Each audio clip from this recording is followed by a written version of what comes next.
نا امید اور مایوس تھا، پریشان تھا، اپنی زندگی سے ناخوش تھا۔ ان سب سے گزرنے کے بعد وہ کیسے رہا ہوگا؟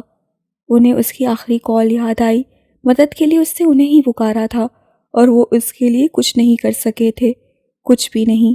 فارس کو چوٹ لگی ہے بابا، وہ بہت رو رہا تھا۔ جنت گزشتہ 3 دنوں سے ان کا سر کھا رہی تھی، بار بار ایک ہی بات۔ انہوں نے مٹی ہاتھوں میں بھر لی تھی۔ اسے 2 گولیاں لگیں، اس کا خون بہہ گیا، ہاسپٹل پہنچنے تک اس کی ڈیتھ ہو گئی۔ مدت کے الفاظ ان کا دل چیر رہے تھے۔ دیکھنا سب ٹھیک ہو جائے گا، وہ کہا کرتے تھے، بار بار کہا کرتے تھے۔ تمہیں بہت خوشیاں ملیں گی، انعام ملے گا، کامیابی ملے گی، اور جنہوں نے تمہیں چھوڑ دیا ہے وہ ایک دن تمہارے پاس آئیں گے، تمہیں ڈھونڈتے ہوئے، تمہیں چاہتے ہوئے۔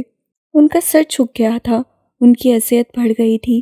وہ ساری باتیں، امیدیں، خواب، دلاسے اور تسلیاں یہیں رہ گئی تھیں، اور وہ کچھ بھی لیے بغیر چلا گیا تھا۔ اس سے وقت کا انتظار نہیں کیا تھا، زندگی نے ایسی کوئی مہلت بھی نہیں دی تھی۔ اس رات انہیں گھر پہنچتے کافی وقت لگ گیا تھا۔ جنت ان کے انتظار میں زبردستی جاگتی پھر رہی تھی۔ اسے تو یہ جاننا تھا کہ فارس کو جو چوٹ لگی تھی اور جس کی وجہ سے وہ فون پر رو پڑا تھا، وہ چوٹ ٹھیک ہوئی یا نہیں، اس کا درد ختم ہوا یا نہیں۔ اپنے بابا کو گھر میں داخل ہوتا دیکھ کر وہ سرپٹ بھاگی تھی۔ خیال تھا اس کا دوست فارس بھی ساتھ ہوگا، مگر وہ اکیلے تھے۔ نڈھال سے صوفے پر بیٹھ گئے تھے، ان کا چہرہ اور آنکھیں سرخ تھیں اور وہ ایک دم سے بہت کمزور اور دکھی نظر آ رہے تھے۔ وہ ان کے پاس آ گئی تھی، کچھ پریشان ہو کر انہیں پکارنے لگی تھی، اور جیسے اس کی عادت تھی اپنے دونوں ہاتھ گھٹنوں پر رکھے گردن موڑ کر جھکاتے ہوئے انہیں دیکھنے لگی تھی کہ بابا کو کیا ہوا؟ فارس ٹھیک ہے نا بابا؟ وہ آنکھوں میں آنسو لیے سسکیاں دبائے لب بھینچتے اسے دیکھتے رہے، پھر کسی قدر کوشش سے اس بات میں سر ہلایا۔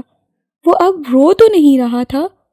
اس سے پوچھا، فکر مندی سے، پریشانی سے، بڑوں کے سے انداز اور سمجھداری سے۔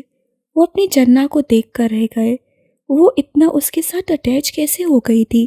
وہ جب سے شرازی مینشن سے گیا تھا وہ تب سے اس کے لیے بے چین اور فکر مند ہو رہی تھی۔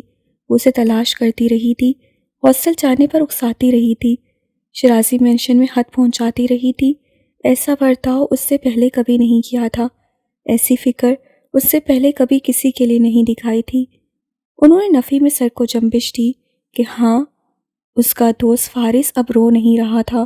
پھر سلیم کو اشارہ کیا کہ وہ اسے لے جائے۔ مزید کوئی بھی سوال سننے کی ان میں ہمت نہیں تھی۔ ڈاکٹر صاحب سب ٹھیک ہے؟ خیر تو ہے؟ بوا پوچھنے لگی تھی۔ سلیم پریشان ہو کر دیکھ رہا تھا۔ جنت ان کا گھٹنا ہلا رہی تھی، وہ اپنی بات کر رہی تھی۔ ہم اسے گھر لے آئیں بابا، اس کو چوٹ لگی ہے، وہ ٹھیک ہو جائے گا تو پھر ہم اسے اسکول چھوڑ آئیں گے۔ سلیم! ان کی آواز پھرائی تو وہ جنت کا بازو پکڑے کھینچتے ہوئے سیڑھیوں کی طرف لے جانے لگا۔ ڈاکٹر مصطفیٰ نے اپنا سر ہتھیلیوں پر گرا لیا تھا۔ بوا کا دانا ہاتھ بے حادثہ دل پر آن ٹھہرا۔ فارس واجد جان کی موت کی خبر ان کے لیے بھی کسی صدمے سے کم نہ تھی۔ پورے 3 سال بعد جمیلہ داؤد امریکہ سے واپس پاکستان آ گئی تھیں۔ شادی اٹینڈ کرنے کے بعد کچھ عزیز و اقارب کی دعوتوں سے فارغ ہو کر انہوں نے کوئٹہ جانے کا فیصلہ کر لیا تھا۔ اس کے لیے انہیں صرف اور صرف اعظم شیرازی کی اجازت درکار تھی، مگر وہ دیکھ رہی تھیں کہ اعظم شیرازی پہلے کی طرح بات نہیں کر رہے تھے۔ وہ اپنے کاروباری معاملات میں اس قدر مصروف تھے کہ گھر بھی تاخیر سے آنے لگے تھے۔ انہیں ان کے رویے اور روٹین کا یہ بدلاؤ عجیب سا لگا تھا کہ وہ ہمیشہ اپنی فیملی کو فوقیت دیتے تھے۔ خصوصاً حماد جب بھی چھٹیوں میں پاکستان آتا تھا تو وہ زیادہ سے زیادہ وقت اس کے ساتھ گزارتے تھے۔ شیرازی ہوش میں گزارے گئے ان چند دنوں میں انہوں نے حماد شیرازی کے رویے میں خاطر خواہ تبدیلی محسوس کی تھی۔ دونوں دادا پوتا کے درمیان کھانے کی میز پر اب کوئی بات نہیں ہوتی تھی، جیسی دونوں کی مثالی دوستی اور محبت تھی۔ اس لحاظ سے یہ پراسرار سی خاموشی انہیں بے طرح سے کھٹکی تھی۔ حماد بہت خاموش، کچھ حد تک اکھڑا ہوا سا، اور بات بے بات ملازمہ و مشتعل ہونے لگا تھا، کمرے سے کم نکلتا تھا، اور اعظم شیرازی کو تو جیسے اپنے مصروف شیڈول سے فرصت نہیں تھی۔ وہ حیران ہوئی تھی کہ ایسا خلا ان کے مبین کیسے آ گیا تھا۔ انہوں نے علیزے سے پوچھا تو وہ محض کندھے اچکا کر رہ گئی، لیکن اسے یہ ضرور بتا دیا کہ اعظم شرازی نے ایک بار حماد کو اسٹڈی میں بلا کر ڈانٹا تھا۔ آواز باہر تک آ رہی تھی، تاہم مسئلہ کیا تھا وہ یہ نہیں سمجھ پائی تھی۔ کچھ تو ہوا تھا یقیناً۔ جمیلہ کھٹک گئیں۔ ان کی چھٹی حس بتا رہی تھی کوئی مسئلہ تھا۔ اس رات کھانے کے بعد وہ حماد کے کمرے میں گئیں اور پاس بٹھا کر اس کے رویے کے بارے میں استفسار کیا۔ وہ جاننا چاہتی تھیں کہ ان کے بیٹے سے ایسی کون سی غلطی ہوئی تھی جس کے باعث اس کے بے انتہا محبت کرنے والے دادا اسے اوائڈ کر رہے تھے۔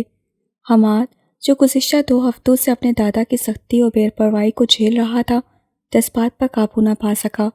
غصے سے من و ان سب بتا دیا۔ پہلے تو وہ کچھ سمجھ ہی نہ پائیں کہ حماد کس شیڈیول، حفاظتی اقدامات اور خطرے کی بات کر رہا تھا۔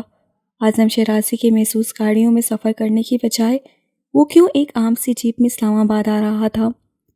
ایسا کون سا خطرہ تھا جو درپیش تھا؟ ایسی کون سی پلاننگ تھی جو ترتیب دی گئی تھی؟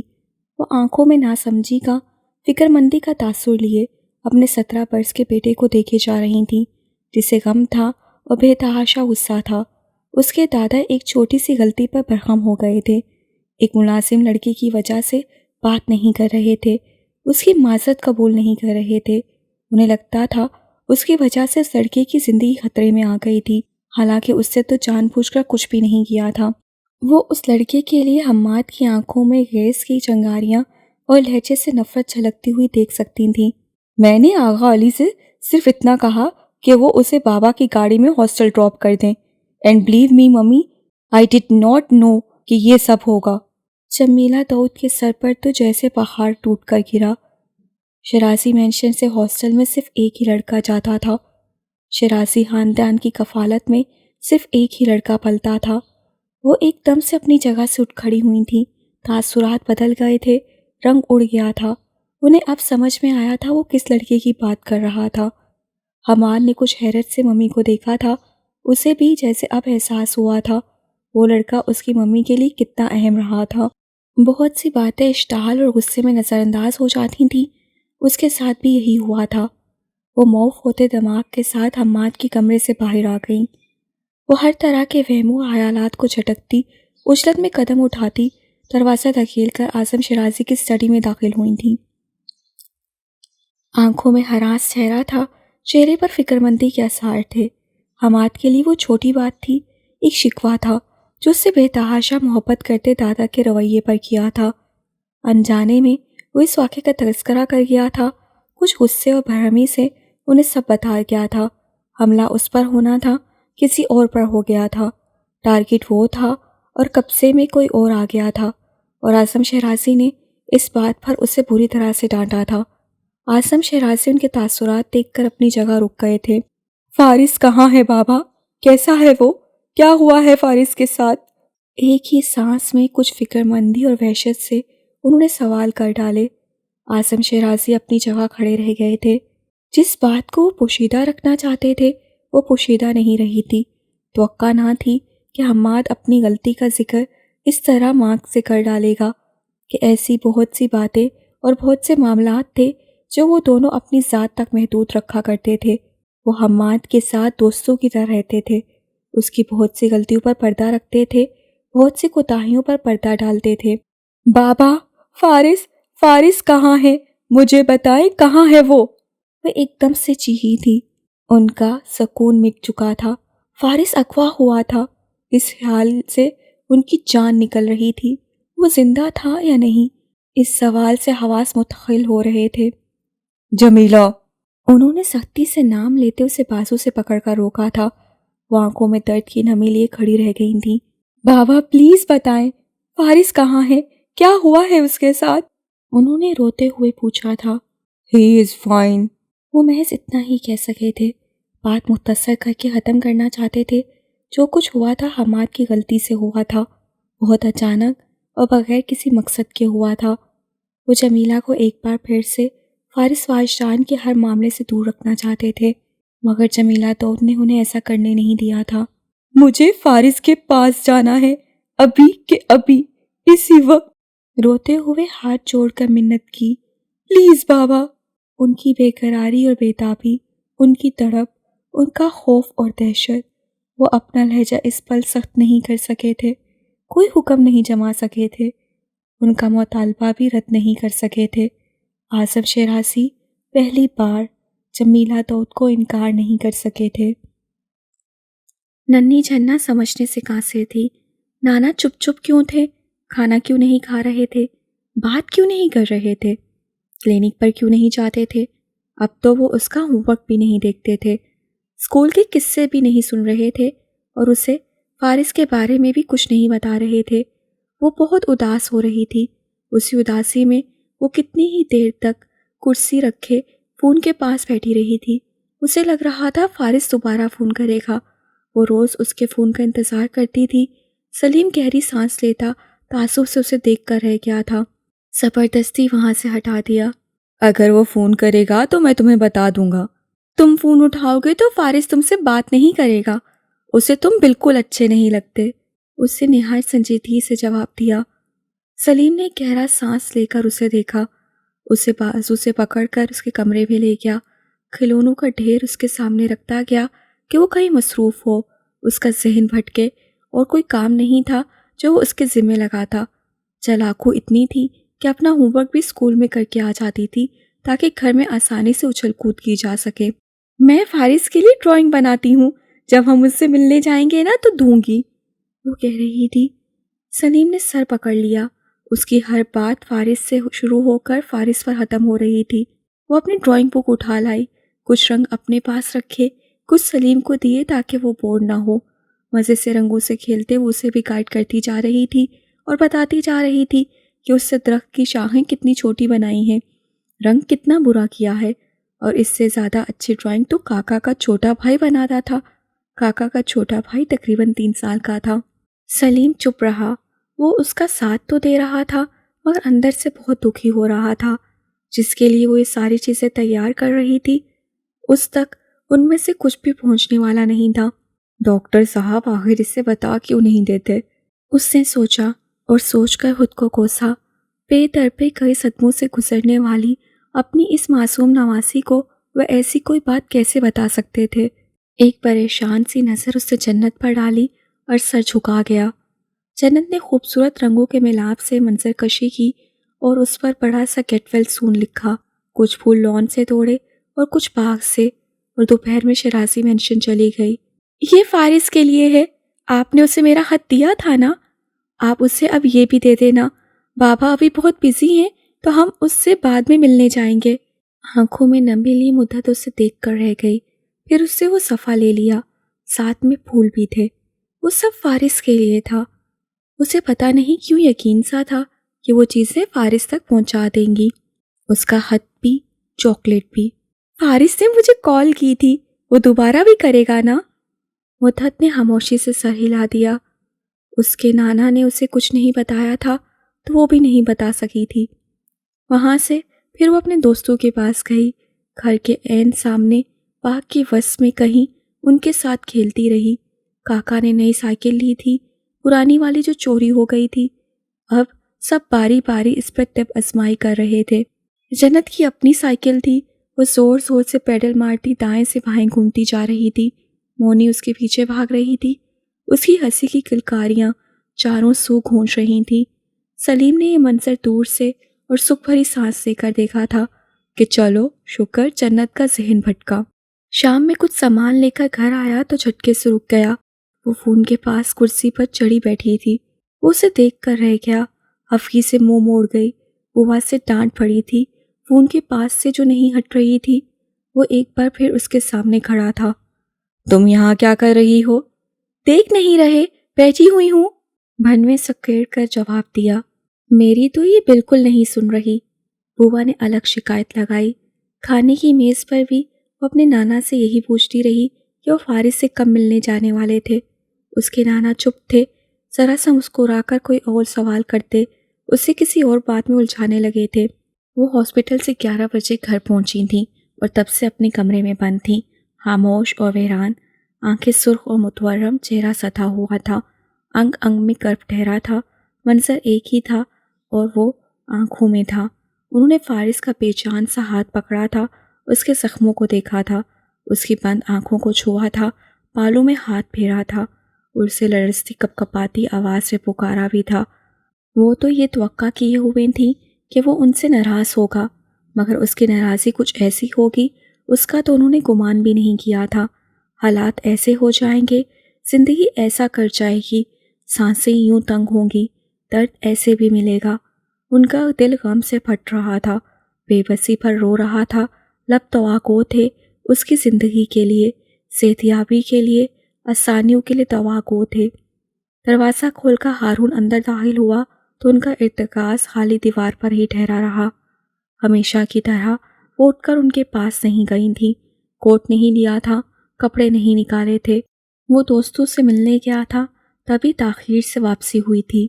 ڈریسنگ روم سے کپڑے بدل کر باہر آیا تو ان کی جانب سے اپنی کسی بھی بات کا کوئی جواب نہ پا کر رک گیا۔ خیریت ہے؟ برابر میں بیٹھتے، کمفرٹر لیتے، تکیے کو درست کرتے بالکل نارمل لہجے میں پوچھا تھا۔ ان کی بھیگی ہوئی آنکھیں اپنے شوہر کے چہرے پر ٹھہر گئیں۔ تاثرات بتلاتے تھے اس کا اپنے دوستوں کے ساتھ اچھا وقت گزرا تھا۔ وہ لاابالی سا ہارون شیرازی اب اپنی زندگی میں مکمل سنجیدہ تھا۔ بزی سوسائٹی میں اب اس کی ایک پوزیشن تھی، اثر تھا، نام تھا، پہچان تھی۔ اس کے بارے میں آرٹیکلز چھپتے تھے، اس کے انٹرویوز دیے جاتے تھے۔ وہ اپنے خاندانی بزنس کو مزید وسعت دینے لگا تھا، مزید آگے بڑھانے لگا تھا۔ کیا ہوا؟ طبیعت تو ٹھیک ہے؟ اس کی آواز پر ذہن بھٹکا تھا، سوچ منتشر ہوئی تھی۔ وہ ابھی بھی اسے ہی دیکھ رہی تھیں۔ ہارون شیرازی اپنے بیٹے کے معاملات سے گزشتہ 9 سالوں سے لا علم تھا۔ گزشتہ 9 سالوں سے وہ اس کی روزمرہ روٹین، اس کے مسائل، اس کی پریشانیوں اور اس کی اذیتوں سے بے خبر تھا۔ اس حادثے سے بھی جس سے اسے موت کے منہ میں لا کھڑا کیا تھا، ان زخموں سے بھی جو روح سے اب جسم پر آ گئے تھے۔ غالباً وہ یہ سوچ کر مطمئن تھا کہ اس کا بیٹا نئے ماحول میں ایڈجسٹ ہو گیا ہوگا، نئی زندگی کا عادی ہو چکا ہوگا۔ وہ اپنی ترجیحات سے اولاد کو کب کا خارج کر چکا تھا، وہ اپنی زندگی میں کب کا آگے بڑھ چکا تھا۔ حوالہ دینے، ذکر کرنے، احساس دلانے کا نہ پہلے کوئی فائدہ تھا، نہ اب کوئی فائدہ ہونے والا تھا۔ ان کی ہر دلیل بودی، ان کا ہر جواز ادھورا تھا، ان کا ہر خیال ناقص، ان کی ہر وضاحت مصنوعی تھی۔ مگر پھر بھی اس حادثے کے بعد وہ خاموش نہیں رہ سکتی تھی۔ ہمت مجتمع کرتی سیدھی ہو بیٹھی تھی۔ آپ نے ایک بار مجھ سے کہا تھا کہ آپ یہ سب فارس کے لیے کر رہے ہیں۔ ہارون چونک کر اسے دیکھنے لگا تھا۔ گزشتہ 2 سالوں میں انہوں نے ایک بار بھی فارس سے متعلق اس سے کوئی بات نہیں کی تھی، مگر اب اچانک وہ کر رہی تھی۔ وہ ایک بار پھر فارس واجدان کو اپنے اور ہارون کے بیچ لے آئی تھی۔ 9 سال پہلے تک آپ بابا پر ڈیپینڈنٹ تھے، آپ کے ہاتھ میں کچھ نہیں تھا، لیکن اب آنسو کا پھندہ حلق میں اٹک گیا۔ انہوں نے خوش لبوں کو تر کرتے اپنی آواز کو مضبوط کر لیا۔ اب آپ کی ایک حیثیت ہے، نام ہے، آپ شیرازی انٹرپرائزر کی امریکہ برانچ کے CEO ہیں، کامیاب ہیں، پہلے کی طرح نہ کمزور ہیں اور نہ ہی بے بس۔ اب تو آپ، ان کی آواز لمحے بھر کے لیے بھیگی، آپ اپنے بیٹے کو قبول کر سکتے ہیں۔ ہارون شیرازی پر لمحہ بھر کے لیے سکتہ ستاری ہوا تھا، آنکھیں منجمد سی ہو گئی تھیں، ان میں ایک بے نام سا تاثر ٹھہر گیا تھا۔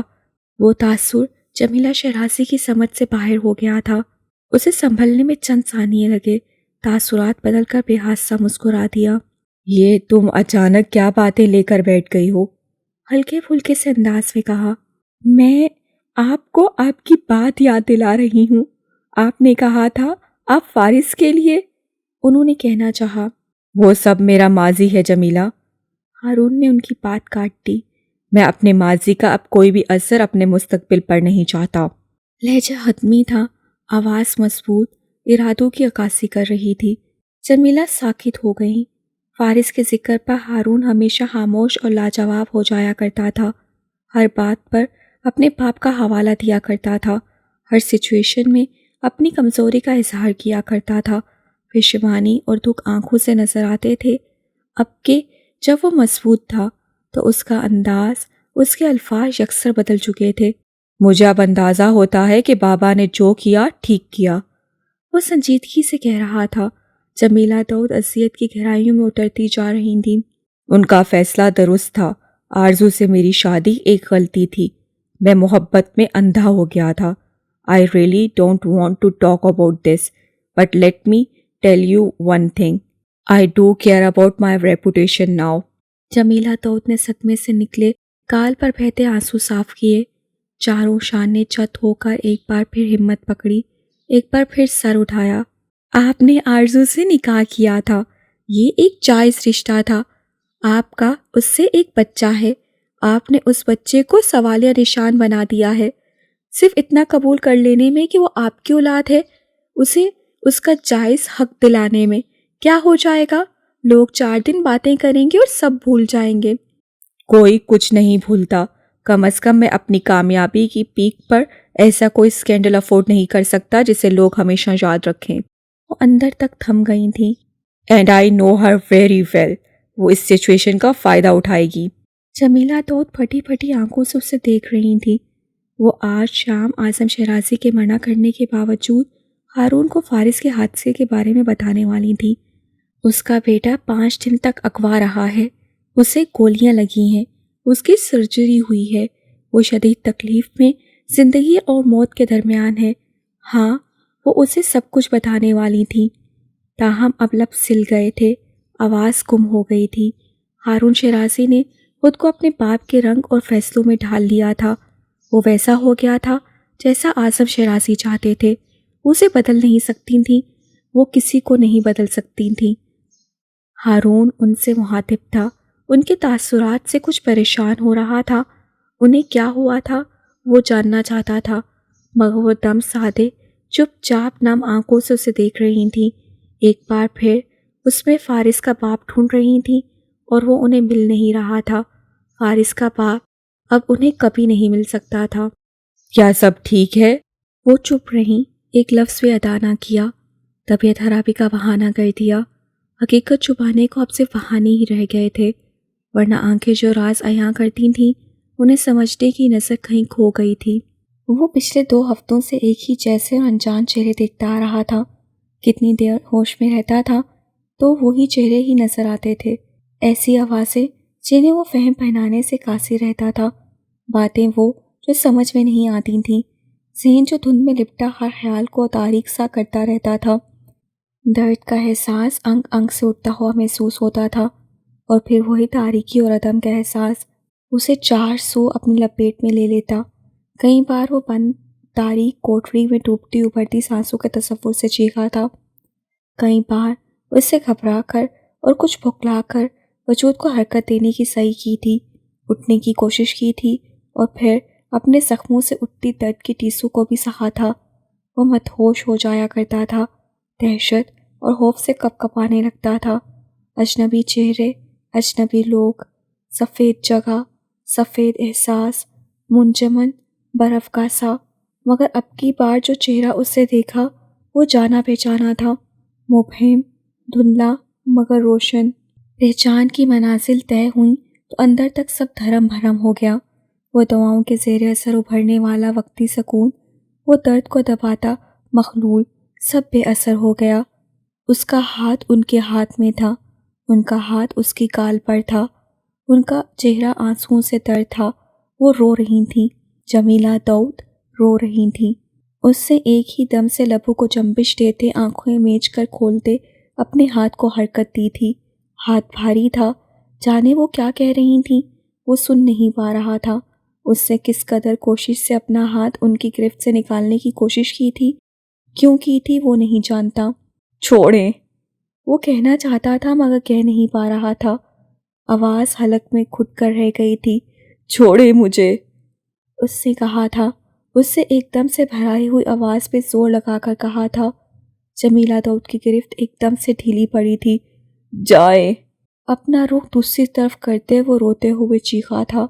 وہ چہرہ وہ اسے یہاں کیوں نظر آیا تھا، اب کیوں نظر آیا تھا، وہ آواز کیوں سنائی دے رہی تھی. نرس سے جمیلہ کو وہاں سے ہٹا دیا تھا. وہ ان کی منت اور اصرار کے باوجود انہیں روم سے باہر لے گئی تھی. انہیں یہاں نہیں ہونا چاہیے تھا، انہیں یہاں نہیں ہونا چاہیے تھا. وہ آنکھیں موندے روئے جا رہا تھا. ذہن پر دھند چھائی ہوئی تھی، اسے درد ہو رہا تھا، سینے میں، بازو پر سر کے پچھلے حصے اور پیٹ کی بائیں طرف درد ہو رہا تھا۔ اس سے گزشتہ رات بھی اٹھنے کی، یہاں سے فرار کی کوشش کی تھی۔ یہی کوشش وہ ایک بار پھر کر رہا تھا۔ اپنے متحمل ہوتے حواسوں کے ساتھ وہ اپنے زخموں کی پرواہ کیے بغیر پھر سے اٹھنے لگا تھا۔ پہلے اعظم شیرازی تھے، اب سیاہی مائل ہیولا تھا۔ بند کوٹری تھی اور اندھیرا تھا۔ بارش کی آواز سی اور عبدل کا چہرہ تھا۔ گاڑی کے شیشے بار بار ٹوٹ رہے تھے۔ ہر بار وہ گھومتی ہوئی گاڑی کے اندر فنا ہو رہا تھا۔ وہ بار بار لہو لہان ہو رہا تھا۔ نرس نے اسے زبردستی پکڑ کر بیڈ پر لٹا چکی تھی۔ وہ اس سے کچھ کہہ رہی تھی۔ وہ اپنا ہاتھ کھینچ رہا تھا۔ وہ شدت سے رو رہا تھا۔ وہ نارمل نہیں تھا۔ وہ اس حادثے کے بعد نارمل ہو بھی نہیں سکتا تھا۔ اتنا درد، اذیت، اپنوں کی بے روحی سہنے کے بعد، بے خبری میں رہنے کے بعد، خوف میں اترنے کے بعد وہ کسی طرح نارمل نہیں ہو سکتا تھا۔ وہ اپنے ڈاکٹرز، نرسز کے قابو میں نہیں آ رہا تھا۔ اسے یقین تھا زندگی کے جھانسے میں وہ ایک بار پھر مرنے والا تھا، بار بار مرنے والا تھا۔ اس کا اعتماد، بھروسہ ختم ہو چکا تھا۔ اسے ہر چہرہ اپنا دشمن نظر آ رہا تھا۔ بند دروازے کے اس پار اس کی آواز سنتی جمیلہ داؤد منہ پہ ہاتھ رکھے اپنی سسکیاں دبائے کھڑی رہ گئی تھیں۔ وہ دوپہر میں گھر آئی تھیں اور کسی طور اپنے حواسوں میں نہیں لگ رہی تھیں۔ کھانا انہوں نے نہیں کھایا تھا۔ کمرے میں بند ہو کر آرام کرنے کی کوشش کی تھی، مگر نیند آنکھوں سے کوسوں دور تھی۔ کتنی ہی دیر تک وہ کچھ بے قراری سے پورے گھر میں ٹہلتی رہی، بڑبڑاتی رہی، سر تھام کر اپنے آنسو دباتی رہی۔ گھر کے افراد کے سامنے انہیں حشاش بشاش چہرے کے ساتھ آنا تھا، دعوت کا انتظام دیکھنا تھا، نبیلہ شیرازی کے ساتھ شاپنگ پر جانا تھا۔ آج کے دن اور آنے والے مختلف دنوں کے لیے مختلف پروگرامز تھے۔ ان کا دماغ موف تھا۔ وہ علیزے کو سن رہی تھیں مگر کوئی جواب بھی نہیں دے پا رہی تھیں۔ شام تک انہوں نے سارے پلانز کینسل کر دیے۔ جو دعوت ہفتے کو رکھی گئی تھی اسے ملتوی کر دیا۔ فیملی گیدرنگ کے لیے معذرت کر لی۔ ان سے کوئی بھی کام ٹھیک سے نہیں ہو رہا تھا۔ ہارون ان کے لیے کچھ پریشان ہوا تھا مگر انہیں طبیعت خرابی کا بہانہ کر دیا تھا۔ گھر میں صرف اعظم شیرازی جانتے تھے ان کی یہ حالت کس وجہ سے تھی۔ حیرت انگیز طور پر انہوں نے ان پر کوئی دباؤ نہیں ڈالا تھا، نہ ہی انہیں ہاسپٹل جانے سے روکا تھا۔ وہ جیسے انہیں وقت دے رہے تھے، سنبھلنے کا وقت، پلٹنے کا وقت۔ ڈاکٹرز کہہ چکے ہیں وہ اب خطرے سے باہر ہے، اس پر اتنا سٹریس لینے کی کیا ضرورت ہے؟ وہ اعظم شیرازی کو دیکھ کر رہ گئی تھیں۔ کم از کم اس حادثے کے بعد ایسے رویے کی توقع نہیں تھی انہیں۔ کچھ نہ صحیح، فارس کی اذیت پر انسانی ہمدردی کے ناطے وہ ذرا سی نرمی دکھا سکتے تھے۔ تسلی کے چند بول، دعا، بہتری کی امید، کچھ تو کہہ سکتے تھے۔ ان کے لیے بس یہ اہم تھا کہ لڑکا زندہ تھا، اس کی سانسوں کا چلنا زندگی تھی۔ ان کی سوچ، شخصیت اور ارادوں میں کوئی فرق نہیں آیا تھا۔ انہیں اپنے کسی فیصلے پر دکھ تھا، نہ ہی پشیمانی ہو رہی تھی۔ جو بھی ہوا تھا حماد کی غلطی اور منمانی سے ہوا تھا۔ لڑکا زندہ تھا، اس کی سانسیں چل رہی تھیں۔ صرف یہی ایک بات زندگی کی دوڑ میں واپس لانے کے لیے کافی تھی۔ اگر فارس کی جگہ حماد ہوتا تو کیا وہ تب بھی یہ بات کہتے؟